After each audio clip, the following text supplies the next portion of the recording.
Hey, what's up? Anyway, yeah, so this is how much hair I got did. I thought I would be finished, but you know, when you overestimate your powers. Anyway, whatever. Righto. So I had cousins. Like, please go check out the previous parts in order to gauge your bearings. I had cousins like they started out at like colleges, universities, technicons, whatnot, back before they merged them all into one. They started out there and they lasted for all of 5 seconds and dropped out. And those people with that level of like irresponsible neck, now today, I had this cousin that not only dropped out of some kind of a higher learning institution, but like I said, ended up a criminal, right? And busy a gangbanger here on the side of the street. Boloi and what have you. We thought, like, when all of these gangbanging activities of his were happening, he was only 20, like, what, 5 nyana. He was just still a boy, frankly. We were like, he no longer has a future in corporate. In corporate, where he got given, like, hooked up via my mom, and everybody loved him where he was working. They literally were singing his praises. Then he decided to go and commit crime, did not come to work one day, and on the day when he did not come to work, unannounced, the police were at his door. Sorry guys. The police came knocking. At that stage, it was over for him. Go corporate, he could forget it, right? He was now a criminal, a criminal record. We all thought that he was going to end up nowhere in life because of that. Today, today, guys. And Tanyani, yeah, like, he keeps on going the beginning stages of his criminal career. Warrant of arrest, you know, he would run, like, literally, the police would come, next thing, back door, because I end up in prison. He was a wanted man. We all thought it was over for him, that this dude is going to prison and he's going to spend some time there. Also, after 15 years or something. There's no way, because he's already got a warrant of arrest. He is still a criminal today. He has never officially served time in prison. He's like walking around like a free man. There are no outstanding warrants of arrest for him. I was listening to, Yazi guys, hey, the Lord knows how to direct a woman or a man to understanding and knowledge as to grant up how certain things happened. So commit your ways to the Lord, and he will do this. He will make your righteousness shine like the dawn, and the justice of your cause like the noonday sun. It is also written that trust in the Lord your God, lean not on your own understanding, in all that you do acknowledge him, and he will make your paths straight. He will give you knowledge. It is also written in God's word that he is a lamp to the feet. How totally confusing. How is that situation? When something and you don't understand why something is happening, why certain things keep on slipping through the cracks. The Lord, like asking the Lord, why is there so much injustice in the land? Why are criminals being set scot-free, and why are their victims being made to languish with no justice? God,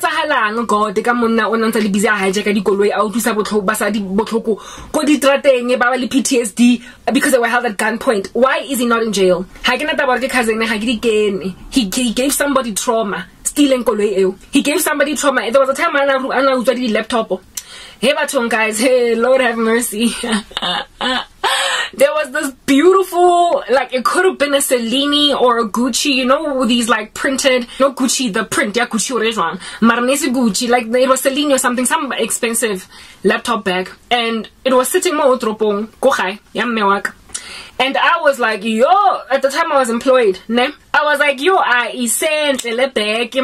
don't you use it? Because I used to love walking around pulling my laptop on one of those sophisticated pulley bags as opposed to just, you know, scoop it on the back of you. I was like, why have you just bagged it, Mona? It's so pretty. Why would you ditch this gorgeous laptop bag? And my mom was like, laptop bag. And let's say this cousin's name was John Bobo. She was like, yo, the laptop bag in because John Bobo umfile ona as present. John Bobo umfile laptop bag in. Sorry guys for that.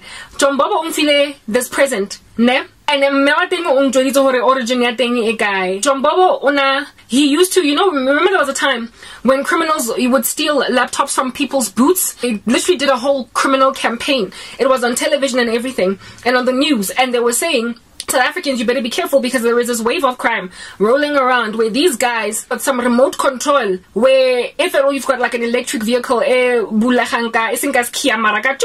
type setup thing, you need to make sure before you leave your car that your boot is actually closed and that your car is actually closed, because there's people who jam the signal, and so you go choop choop and they press something else in the distance and somewhere, and then next thing your vehicle is actually laid open, or can I go spa, and then you go in there, do your groceries, go back to your car, drive home, think that all is good until you go in your boot. Until you go in your boot and you like try to fetch your laptop, ne? Or the next morning, because I went and your laptop is gone, and you like, hey, but what happened? But they stole your laptop in your boot, closed the boot, and left. Like, stole goods, like things in your vehicle, and then they just left. No need to do stick 'em up, nothing messy, nothing dirty. Nobody gotta die, nobody gotta be scared, nobody gotta have PTSD for being held at gunpoint. Disappear. My cousin was involved in such schemes as those. Only involved, he was among those that the police were warning everybody, double check moto yako. Double check it, man. Double check it, otherwise the laptop ya how visible signs of forced entry, so you're even going to struggle to claim from insurance.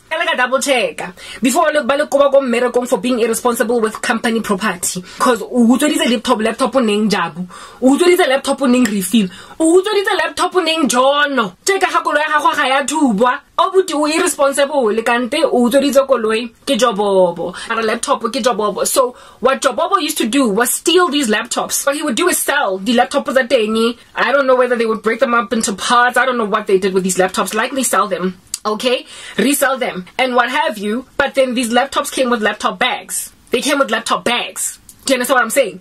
And Jobobo, sometimes when he found something cute, when he would find something cute in the car, he like, you know, when a conscience is seared, be like, this will look cute on my daughter. No, until I get the August, so get a laptop bag, entle ya Gucci or entle ya Celine. Hebaton guys, Kazaniki ke haefa mewaka laptop bag. Ew, I used to say from some lady, you could tell it belonged to a woman. It was one of those, right? Like, if a dude walked around in the office like that, he's gotta be gay. Like, what in the world? It was obviously a woman's laptop bag. So some female then lost a laptop, and that got gifted to my mom. I was already born again at this stage when I'm finding these things out. These are the fruitless deeds of darkness. These are this is like ill-gotten gain type thing. When my mom told me, she was like, she's scared to use this laptop bag. I'm like, oh, I'll take it if you don't want it. Why is it just sitting here? And she's like, yo, I'm scared because, and then the story was given me that Gretapo is the criminal antics of Uchobobo, and it is a stolen laptop bag. It belongs to somebody, using laptop, and he sold the laptop and threw out the bath water. I don't eat the proverbial actual laptop bag, but he didn't throw it out. He started to gift it to my mom. Guys, the crime, criminals, yes, like we're taking the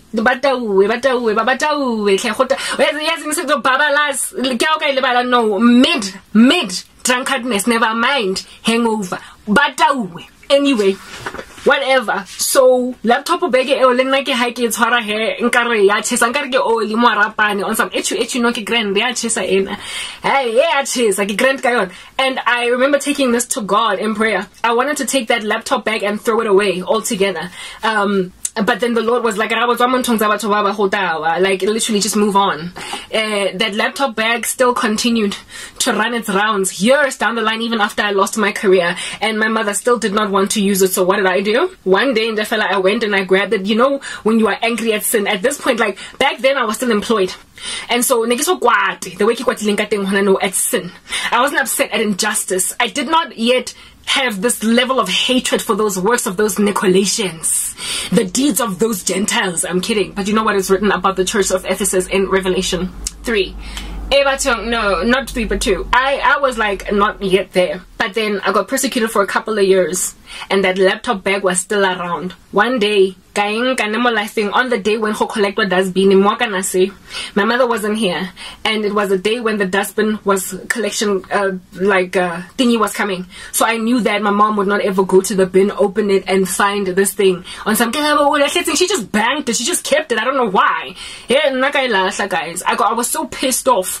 I was so upset. I'm sorry for using that word. I was so upset that I grabbed it in her stash. Go dustbining by dustbin is somewhere go majigajiging. Maybe these guys that dig dustbins were like, yo, this is valuable. I used to go cash converters. I told her 200 rand, I don't care. But I threw it away because I was like, this guy, laptop bag, laptop that thing. Yo, let's move on to the next part.